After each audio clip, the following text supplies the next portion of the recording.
काशी में एक धनवान सेठ रहते थे जो भगवान विष्णु के भक्त थे और सदैव सच बोला करते थे। एक बार जब प्रभु माँ लक्ष्मी के सामने सेठ की प्रशंसा कर रहे थे, माँ बोली, प्रभु, जिसकी प्रशंसा आप इतनी कर रहे हैं, मैं भी तो देखूं वह प्रशंसा के लायक है या नहीं। क्यों नहीं सेठ की परीक्षा ली जाए। अगले ही क्षण सेठ ने स्वप्न में देखा, माँ लक्ष्मी सेठ के सामने खड़ी है और सेठ से कहती है, मनुष्य, मैं धन की देवी लक्ष्मी हूँ, उठ खड़ा हो जा। सेठ देखकर चकित हो गया, बोला, मैं आपकी क्या सेवा कर सकता हूँ। माँ बोली, तुम तो जानते हो मेरा स्वभाव चंचल है, मैं किसी भी घर में ज्यादा दिन तक नहीं रह सकती, मेरे जाने का समय आ गया है। सेठ सुनकर थोड़ा परेशान हुआ, लेकिन फिर वह बोला, मैं कौन होता हूँ आपको रोकने वाला। आपका स्वभाव तो चंचल है, लेकिन मैं आपके आने की राह देखूंगा। अगर मुझसे कोई गलती हुई हो तो मुझे क्षमा कर देना। और माँ सेठ के घर से चली गई। थोड़ी देर बाद माँ रूप बदलकर फिर से सेठ के सपने में आई और बोली, सेठ, मैं यश हूँ, तेरे कीर्ति और प्रसिद्धि का कारण। क्या मुझे नहीं पहचाना? अब मेरे जाने का समय आ गया है, मेरा यहाँ कोई काम नहीं है।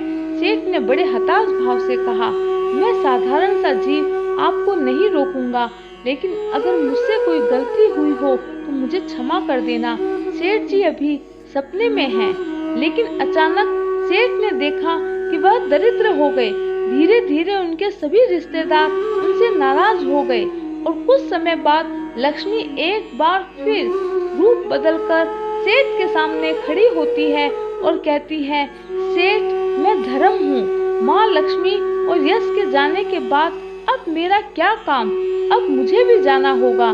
सेठ हर बार की तरह अपनी गलती पर क्षमा मांगते हुए धर्म को भी विदा कर दिया। कुछ समय बाद माँ लक्ष्मी सत्य के रूप में प्रकट हुई और बोली, मैं सत्य हूँ, मुझे नहीं लगता कि अब तेरे घर में मेरा कोई काम है, ना तुम्हारे घर में यश, ना लक्ष्मी, ना धर्म, फिर मैं यहाँ क्यों रुकूं।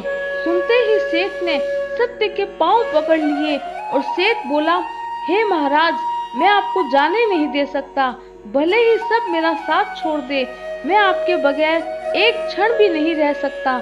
यदि आप चले गए तो मैं अपने प्राण त्याग दूंगा।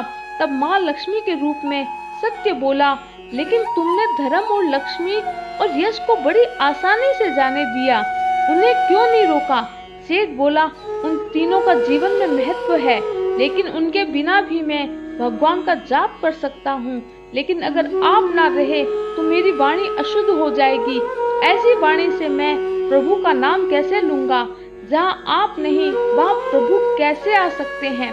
अर्थात जहाँ आप सत्य नहीं है तो वहाँ असत्य का वास होगा, और जहाँ असत्य का आचरण होता है वहाँ प्रभु कभी नहीं रहते। सेठ का उत्तर सुनकर सत्य बोला, मैं तुम्हारी सत्यवाणी से प्रसन्न हूँ। तुमने मुझे अपनी सत्यवाणी से यहाँ रहने पर विवश कर दिया है। मैं कहीं नहीं जाऊंगा, मैं यहीं पर रुकूंगा। सत्य के जाने के बाद धर्म वहाँ पर आए और कहने लगे, जहाँ सत्य है वहीं धर्म का वास होता है। और थोड़ी देर बाद यश भी वहाँ आ गए और कहने लगे, जहाँ सत्य और धर्म है वहाँ यश स्वतः ही आ जाता है। और कुछ ही देर में लक्ष्मी भी वहाँ पर आ गई। कुछ देर बाद जब सेठ की आंख खुली तो सेठ को ऐसे लगा जैसे वह बहुत ही कठिन परीक्षा देकर वहाँ आए हो। मित्रों, सदैव याद रखना, जहाँ सत्य का आचरण होता है वहाँ सुख, समृद्धि, प्रसिद्धि सदैव ही आ जाती है। दोस्तों, अगर आप चैनल पर नए हैं तो सब्सक्राइब करना ना भूलें। जय श्री कृष्ण।